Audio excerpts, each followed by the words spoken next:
नमस्कार मित्रांनो, स्वागत आहे पुन्हा नवीन एका इंटरेस्टिंग व्हिडिओमध्ये। आज या व्हिडिओमध्ये आपण पीएम किसान सन्मान निधी या योजनेविषयी माहिती पाहणार आहोत। आता ही योजना कोणाला मिळू शकते किंवा या योजनेचा लाभ कोणत्या कोणत्या नागरिकांना मिळू शकतो याविषयी संपूर्ण माहिती बघणार आहोत। आता ही माहिती आपण प्रश्न आणि उत्तर या रूपाने बघणार आहोत।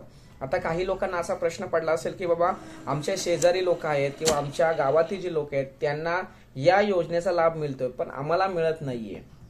आता नेमकं का मिळत नाहीये किंवा योजनेचा लाभ मिळतोय मध्येच बंद होते किंवा योजनेचा लाभ चालू आहे परंतु हप्ता येत नाहीये, हप्ता कधी येणार, अशा अनेक प्रश्न नागरिकांना पडतात, शेतकऱ्यांना पडतात। काही लोक शहरामध्ये राहतात परंतु त्यांची गावामध्ये जागा आहे। अशा लोकांना प्रश्न पडत असेल की बाबा आम्ही शहरात राहतोय मग आम्हाला या योजनेचा लाभ मिळणार आहे का, एकूण किती रक्कम मिळते, अशा अनेक प्रश्न निर्माण आहेत। या सर्व प्रश्नांचं उत्तर आपण या व्हिडिओमध्ये तुम्हाला देणार आहोत। व्हिडिओला सुरुवात करण्यापूर्वी सर्वांना एक विनंती आहे की जर चॅनलवरती नवीन असाल तर प्लीज चॅनल सबस्क्राईब करा। अशा नवीन नवीन व्हिडिओ या चॅनलवरती येत राहणार आहेत। तसेच ही व्हिडिओ जर आवडली असेल तर नक्की लाईक करा, शेअर करा, कमेंट्स करा। चला व्हिडिओला आपण सुरुवात करूया।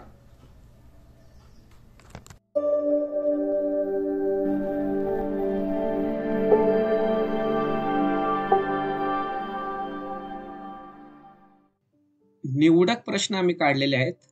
वारंवार लोकांना हा प्रश्न पडतो। जे प्रश्न पडतात ते प्रश्न आम्ही इथे घेतलेले आहेत। तर आपण एक एक प्रश्न बघणार आहोत। तर पहिला प्रश्न आपण बघूया, पीएम किसान योजनेला कोणकोणती लोक पात्र असू शकतात, म्हणजे कोणकोणत्या लोकांना पीएम किसान योजनेचा लाभ घेता येऊ शकतो। तर सगळ्यात महत्वाचा म्हणजे ज्या शेतकऱ्यांच्या नावावर सातबारा आहे, 8 आहे, ज्या लोकांच्या नावावर सातबारा आहे त्यांचा स्वतःचा 8 असतोच। म्हणजेच पीएम किसान योजनेचा जर लाभ घ्यायचा असेल तर सगळ्यात महत्वाचा विषय म्हणजे त्यांच्या नावावर सातबारा असणं आवश्यक आहे। जर सातबारा तुमच्या नावावर नसेल तर तुम्हाला या योजनेचा लाभ मिळणार नाहीये। तसेच दुसरा प्रश्न आपण बघूया, पीएम किसान योजनेचा हप्ता कधी मिळणार आहे। तर आता इथे मी काढताना फेब्रुवारी आणि मार्च या 2 महिन्याचा विचार केलाय, परंतु आर्थिक बजेट किंवा शासनाकडे असलेल्या निधीच्या स्वरूपानुसार तुम्हाला वर्षाला 3 वेळा 2-2 हजार रुपये येणार आहेत। मध्ये हा 4 महिन्याचा गॅप असतो, म्हणजे प्रत्येक एकदा आल्यानंतर 4 महिन्याच्या गॅपच्या दरम्यान तुम्हाला हे पैसे मिळत असतात। त्यामुळे कधी हप्ता मिळेल तर वर्षाला 3 वेळा तुम्हाला पैसे मिळणार आहेत। पुढचा प्रश्न असा आहे मित्रांनो, पीएम किसान योजना हे अकाउंट रिजेक्ट का होतं। म्हणजे काही शेतकऱ्यांच्या ऑटोमॅटिक म्हणजे अचानक अकाउंट रिजेक्ट झाले, म्हणजे पीएम किसान योजनेचे हप्तेच येणे बंद झाले। तर सगळ्यात महत्वाचा विषय, तुमच्या कुटुंबामध्ये 2 लोक या योजनेचे लाभ घेत असतील तर तुमचे अकाउंट बंद होणार आहे। मग तुम्हाला असा प्रश्न पडला असेल की बाबा नेमकं माझा हप्ता का बंद झाला, तर तुम्ही त्या सातबाऱ्यावरती जेवढेही लोकांची नावं आहेत त्या नावातील लोकांना तुम्ही विचारलं गेलं पाहिजे का तुम्हाला हप्ता येतो का, तुम्ही या योजनेचा लाभ घेतलाय का। तर याविषयी तुम्ही तुमच्या लेवलला विचार करून ती माहिती मिळवू शकता। पण जर समजा तुमच्या एका सातबाऱ्यातील एकापेक्षा जास्त लोकांना जर पैसे मिळत असतील तर एका व्यक्तीचं, एका शेतकऱ्याचं पैसे मात्र येणं बंद होणार आहे। तसंच पुढे पीएम किसान योजनेसाठी कोणकोणते कागदपत्र लागतात, हा सगळ्यात महत्वाचा प्रश्न आहे। आधार कार्ड लागतो, बँक पासबुक, गट क्रमांक इत्यादी कागदपत्र तुम्हाला लागतात। पुढचा प्रश्न आहे, पीएम किसान योजनेला हेल्पलाईन नंबर कोणता आहे। तर पीएम किसान योजनेचा हेल्पलाईन नंबर म्हणजे लोकांना अनेक प्रश्न असतात, तहसील कार्यालय किंवा तलाठी कार्यालय किंवा पंचायत समिती या ठिकाणी तुम्ही गेल्यानंतर तुम्हाला संपूर्ण माहिती व्यवस्थित मिळत नाहीये। मग अशा लोकांना असा प्रश्न पडतो की आम्ही नेमकं कोणाशी थेट संपर्क कोणाशी असेल, तर तुम्हाला इथे मोबाईल नंबर दिलाय, या मोबाईल नंबरशी तुम्ही कॉन्टॅक्ट करून त्यांच्याशी संपर्क साधून तुम्हाला हवी ती माहिती विचारू शकता। पुढचा प्रश्न आहे, पीएम किसान योजनेची नोंदणी कशी कराल। पीएम किसान योजनेची नोंदणी करण्यासाठी तुम्हाला तलाठी कार्यालय किंवा तहसील कार्यालय किंवा कॉमन सर्व्हिस सेंटर म्हणजे सीएससी सेंटर किंवा माहिती सेवा केंद्र या सेंटरवरती जाऊन तुम्ही या योजनेचा लाभ घेऊ शकता, ऑनलाईन पद्धतीने अर्ज सादर करू शकता। चला पुढचा, पीएम किसान योजनेचे पैसे येत नाही म्हणून काय केलं पाहिजे। तर तुम्हाला पीएम किसान योजनेचे पैसे येत नाही तर तुम्हाला हेल्पलाईन नंबरला कॉल करून तुम्हाला पैसे का येत नाही याविषयी माहिती विचारली गेली पाहिजे। पुढचा प्रश्न, पीएम किसान योजनेसाठी किती जमीन असावी लागते?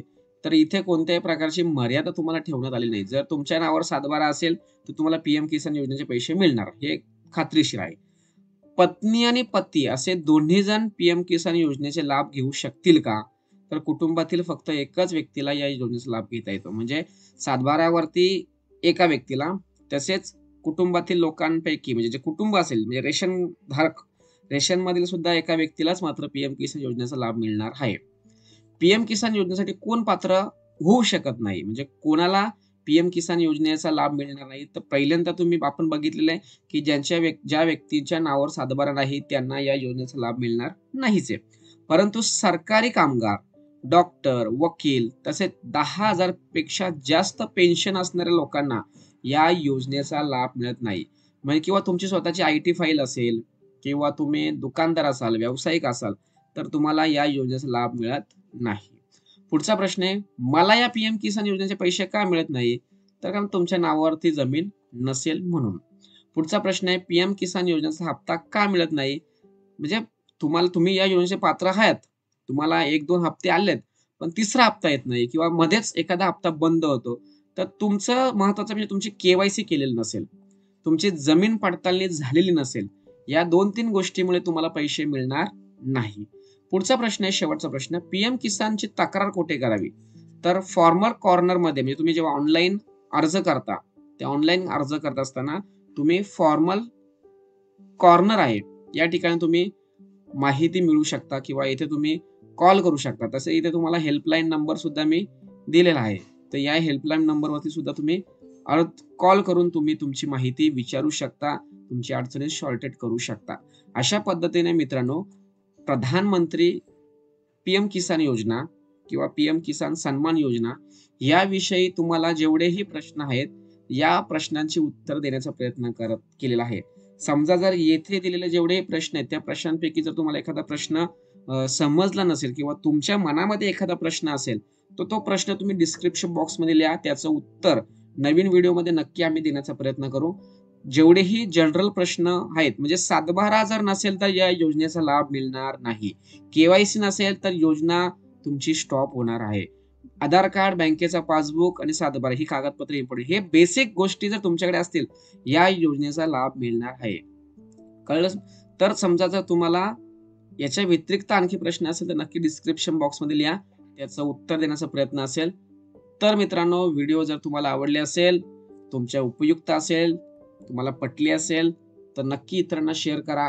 अशाच नवीन नवीन व्हिडिओसाठी आपलं चॅनेल सबस्क्राईब करायला विसरू नका. तोपर्यंत जय हिंद, जय महाराष्ट्र.